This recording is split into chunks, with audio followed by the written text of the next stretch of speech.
Assalamualaikum warahmatullahi wabarakatuh. Selamat siang semuanya. Kami dari kelompok 3 ingin mempresentasikan tentang reproduksi pada tumbuhan. Sebelumnya kami akan memperkenalkan anggota kelompok kami, yaitu dengan saya sendiri, Elisa Dewi Widianti, dan juga rekan-rekan saya yaitu Sri Lara Nawangwulan, Priyanti Fatma, Dea Muna Nabila, Mutiara Sani Inayah, dan juga Rizky Andika.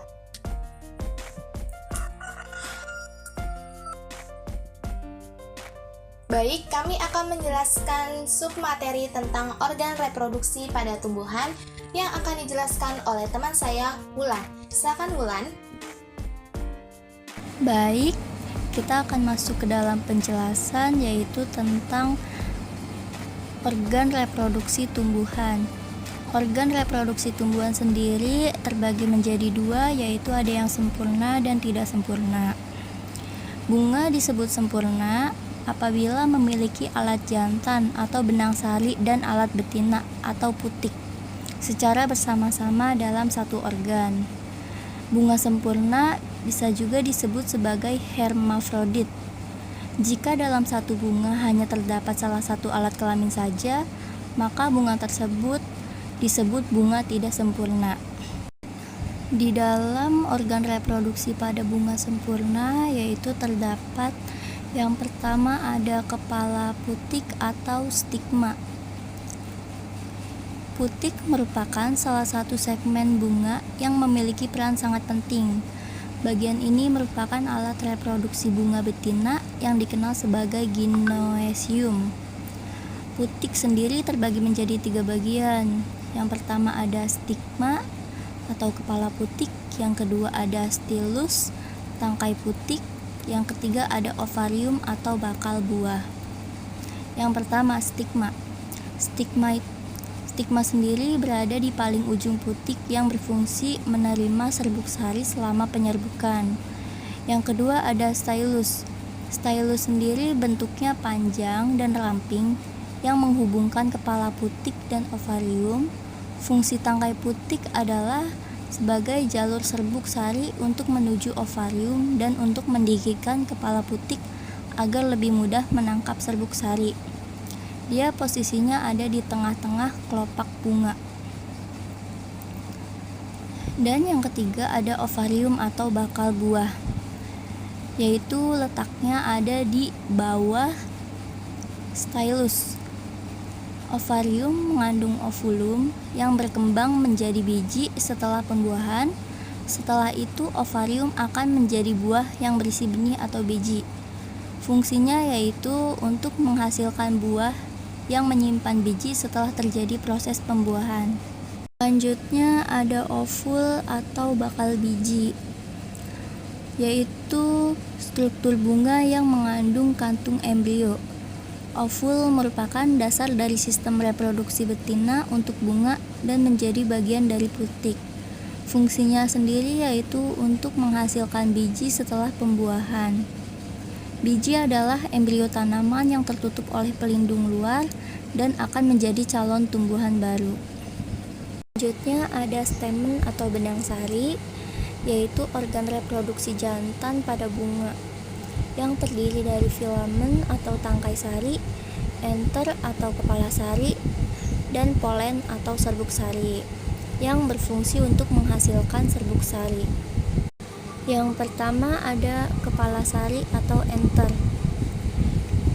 yang merupakan tempat memproduksi serbuk sari di mana terjadinya meiosis yang menghasilkan serbuk sari dan menyimpan serbuk sari.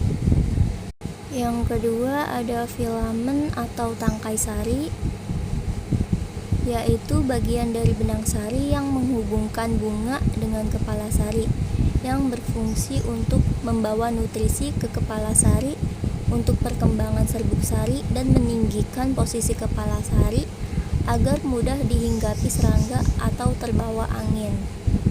Ketiga ada polen atau serbuk sari, yaitu bagian dari benang sari yang merupakan alat reproduksi jantan pada bunga berupa butiran halus dan kering yang mengandung mikrogametofit. Serbuk sari disimpan di dalam kepala sari dalam keadaan kering dengan kelembapan kurang dari 20%. Kepala sari dapat pecah dan melepaskan serbuk sari ke udara.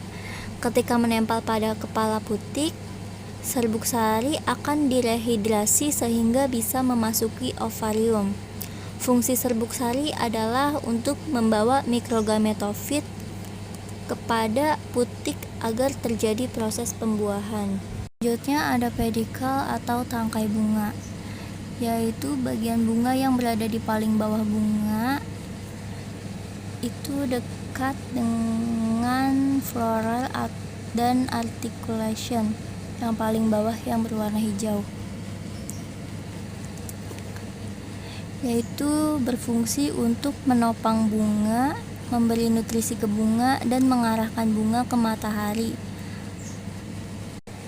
Selanjutnya ada floral axis atau sumbu bunga yang berfungsi sebagai titik pelekatan organ-organ bunga seperti putik, benang sari, kelopak, mahkota bunga, dan lain-lain.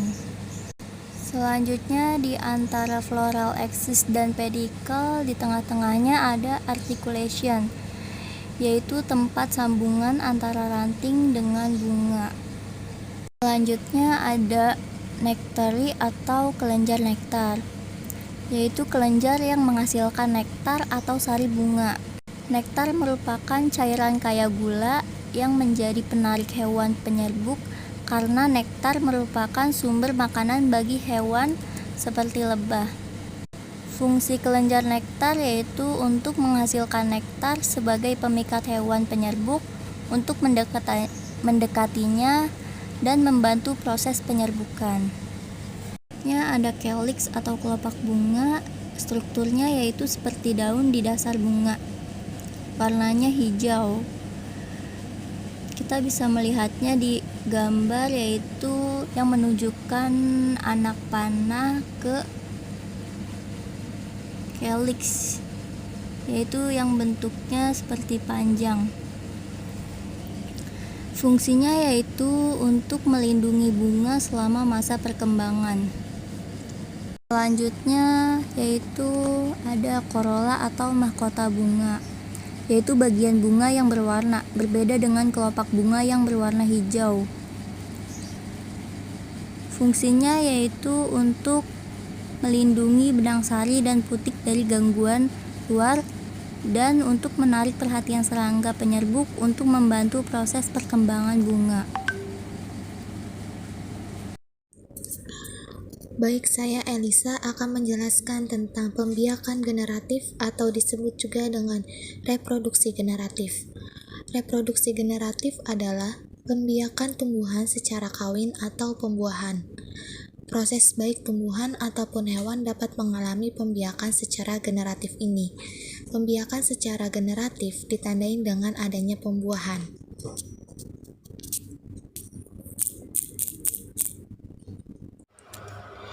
Baik, selanjutnya saya Elisa akan menjelaskan tentang reproduksi generatif pada tumbuhan.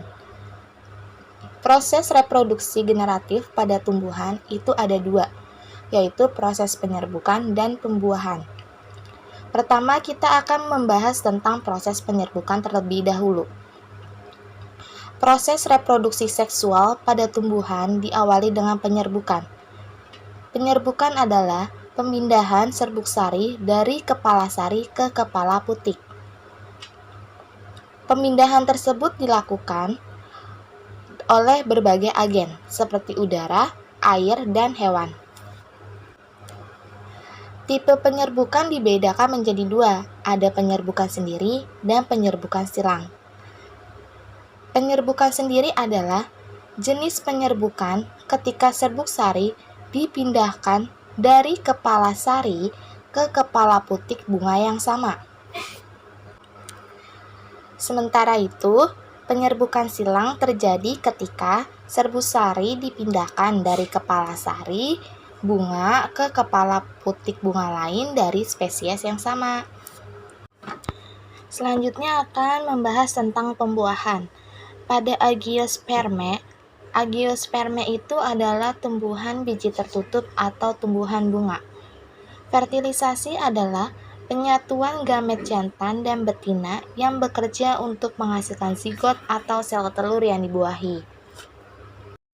Oke baik, saya Dea Muna Nabila ingin menjelaskan reproduksi vegetatif. Apa itu reproduksi vegetatif? Reproduksi vegetatif adalah reproduksi secara tidak kawin. Reproduksi vegetatif dibagi dua, yaitu 1. Reproduksi vegetatif alami, 2. Reproduksi vegetatif buatan. 1. Reproduksi vegetatif alami, yaitu reproduksi dengan rizoma atau akar tinggal, stolon, atau gragi, umbi, spora, atau tunas. Reproduksi vegetatif alami yang pertama adalah rizoma atau akar tinggal. Rizoma adalah batang yang menjalar di bawah tanah. Bentuknya seperti akar dan berbuku-buku. Hampir mirip dengan umbi. Contoh tumbuhan yang berkembang biak dengan rimpang adalah jahe, kunyit, dan lengkuas. Kedua, stolon atau geragi. Stolon atau geragi adalah batang yang tumbuh menjalar di atas permukaan tanah. Batang tersebut bisa menghasilkan tumbuhan baru pada ujungnya. Contoh tumbuhan yang berkembang biak dengan geragi adalah strawberry. Baik, selanjutnya saya Priyanti akan menjelaskan vegetatif alami yang ketiga, yaitu umbi lapis. Umbi lapis adalah daun yang berlapis-lapis dan tebal sehingga berbentuk seperti batangnya. Pada bagian dasar tumbuh akar serabut. Di antara lapisan-lapisan umbi lapis terdapat bakal tunas. Jika umbi lapis ditanam, bakal tunas akan tumbuh menjadi tunas dan tumbuh jadi tanaman baru. Selain bawang merah yang berkembang biak secara umbi lapis, ada bawang putih, bawang bombay, bunga dahlia, bunga bakung, bunga tulip, dan yang lainnya. Yang keempat yaitu umbi batang. Umbi batang adalah batang yang tumbuh di dalam tanah dan digunakan untuk menyimpan cadangan makanan dan membentuk umbi. Jika umbi ditanam, tunas dapat tumbuh dan membentuk individu baru. Contoh tumbuhan yang berkembang biak dengan cara ini adalah kentang dan umbi jalar. Yang keenam ada kuncup adventif daun atau tunas adventif daun. Adalah tunas yang muncul dan tumbuh di luar bagian batang. Biasanya, ia tumbuh di tepi daun.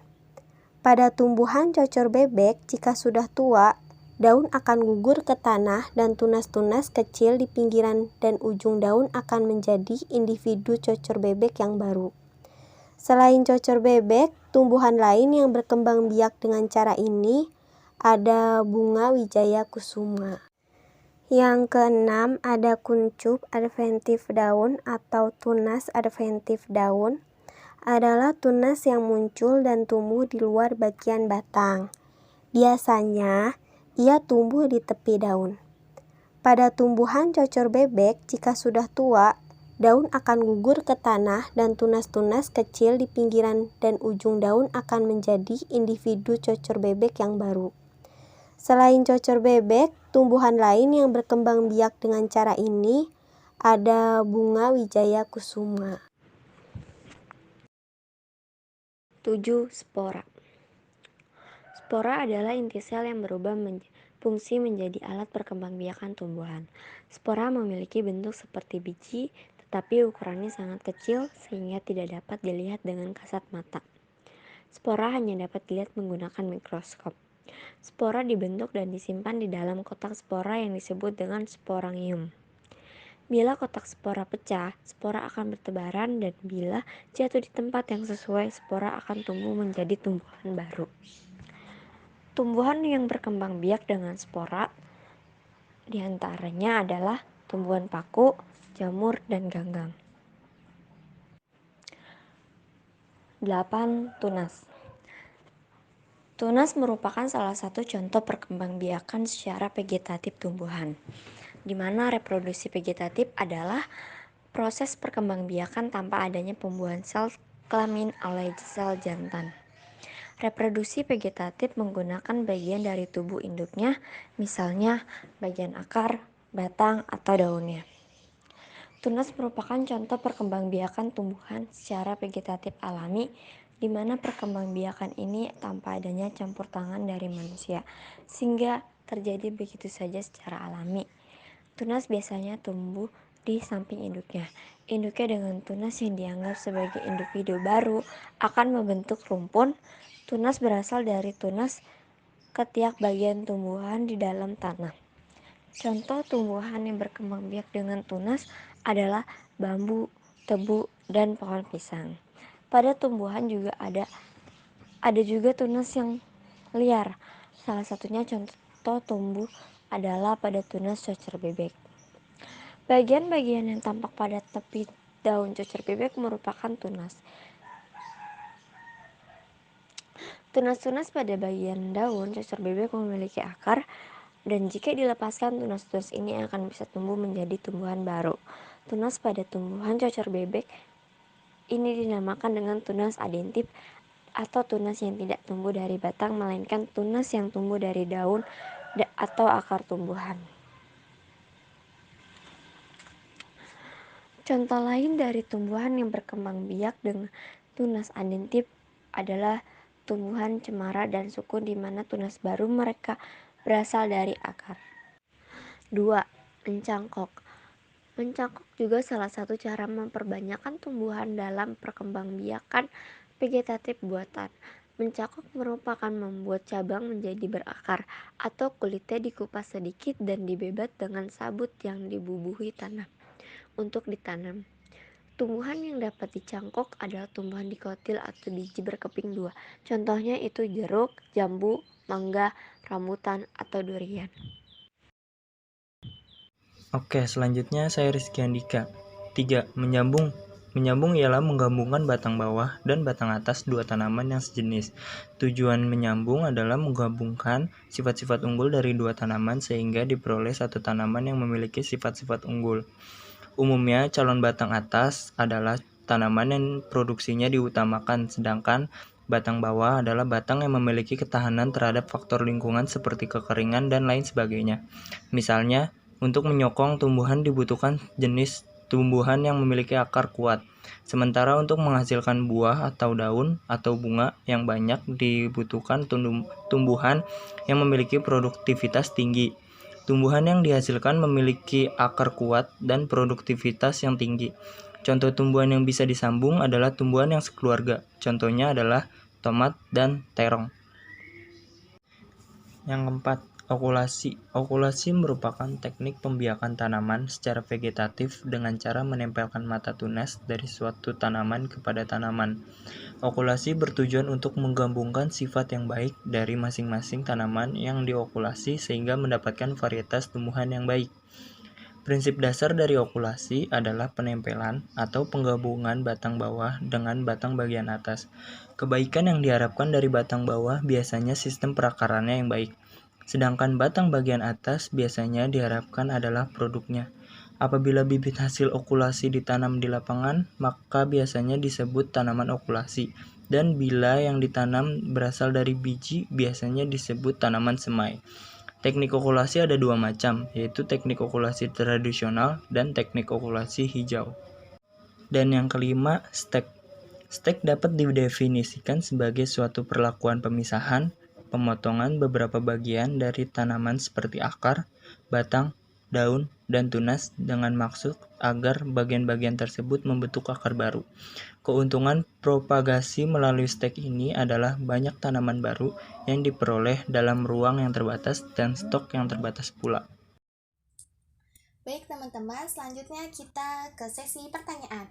Kami mempunyai sebuah pertanyaan di bawah ini, yaitu kami mempunyai 3 gambar, yaitu ada tanaman jagung, tanaman wortel, dan juga tanaman bunga. Di antara ketiga ini, mana sih yang termasuk reproduksi vegetatif dan juga reproduksi generatif? Oh ya, jangan lupa kasih alasannya ya, kenapa kalian memilih itu. Baik, kami rasa cukup untuk penjelasan materi hari ini. Mohon maaf apabila ada kesalahan dan kekurangan, dan terima kasih atas perhatian teman-teman semuanya. Wassalamualaikum warahmatullahi wabarakatuh. Selamat siang.